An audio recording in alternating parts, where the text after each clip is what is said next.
दोस्तों आज हम क्लास 10th के वर्णिका भाग 2 के पाठ संख्या 1 दही वाली मगम्मा को पढ़ेंगे। इसके लेखक श्रीनिवास जी हैं और यह एक कन्नड़ कहानी है। दोस्तों इसके अनुवादक बीआर नारायण हैं। वेंकटपुर नामक गांव में एक विधवा औरत रहती थी जिसका नाम मगम्मा था। मगम्मा के घर मगम्मा का बेटा और उसकी बहू और एक उसका पोता रहता था। उसकी बहू का नाम नजम्मा था। मगम्मा दही बेचने का काम करती थी और वह अपने गांव से 3 मील दूर बेंगलोर दही बेचने जाया करती थी। इसकी मुलाकात एक औरत से हुई जिसे ये माँ जी कहकर पुकारती थी। एक दिन नजम्मा अपने बेटे को किसी बात को लेकर पीट रही थी, जिसे देखकर मगम्मा अपनी बहू से कहती है, क्यों री राक्षसी, क्यों इस बच्चे को पीट रही है। तो नजम्मा अपने सास को ही भला बुरा कहने लगती है और कहती है, आपके लाड प्यार ने इसे बिगाड़ा है। तो मगम्मा कहती है, आने दे तेरे पति को, उससे ही तुझे डांट सुनवाती हूँ। जब उसका पति आता है तो सारी बात सुनने के बाद अपनी माँ से कहता है, अरे माँ, क्या मेरी पत्नी को अपने बच्चे को पीटने का हक नहीं है। तो माँ कहती है कि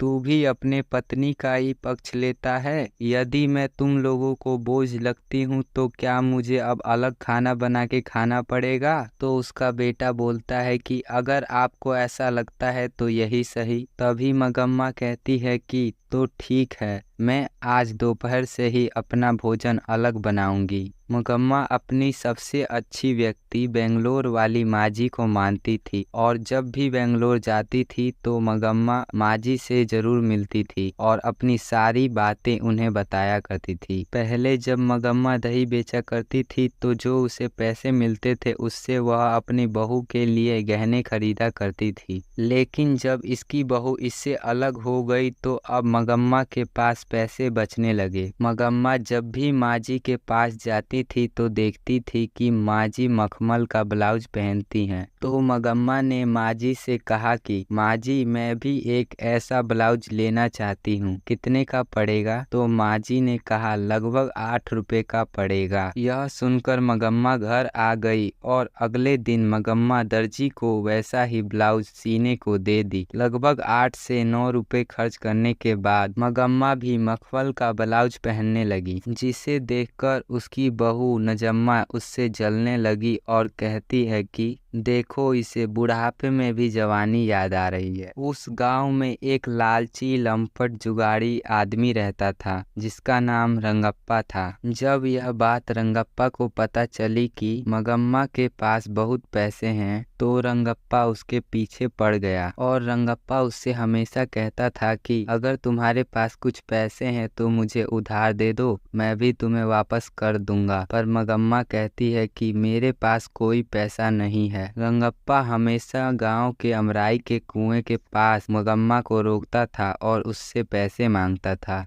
तो एक दिन मगम्मा ने सोचा कि रंगप्पा मेरे से पैसे लेना चाहता है। तो अगले दिन जब मगम्मा दही बेचने के लिए बेंगलोर गई तो मगम्मा ने माजी से कहा कि माजी, मेरे पास अब पैसे बच जाते हैं तो मैं यह पैसे आपके पास रखना चाहती हूँ। और मगम्मा ने माजी के पास पैसे रखवा दिए। अगले दिन जब यह बात नजम्मा को पता चली कि मेरी सास का पैसा रंगप्पा मांग रहा है तो नजम्मा ने सोचा कि कुछ तो करना पड़ेगा कि वह पैसे मुझे मिल जाएं। तो नजम्मा अपने बेटे को कहती है कि तुम अपनी दादी के पास जाओ और जब हम वहां आए तो बोलना कि मैं दादी के पास रहूंगा और दादी के पास ही खेलूंगा और खाऊंगा। फिर वह अपनी दादी के पास चला गया। शाम को नजम्मा अपने पति के साथ मगम्मा के घर जाती है और मगम्मा से माफ़ी मांग लेती है और नजम्मा कहती है कि माजी, मुझे माफ़ कर दीजिए, उस दिन मुझे गलती हो गई थी। अब हम लोग आपके साथ रहना चाहते हैं। और आप कब तक दही बेचने का काम करेंगी? अब तो आप बूढ़ी हो गई हैं, तो आप दही बेचने का काम मुझे दे दो। इस प्रकार उसकी बहू दही बेचने का काम ले लेती है और मगम्मा से कहती है कि अब आप घर पर ही रहिए और घर संभालिए।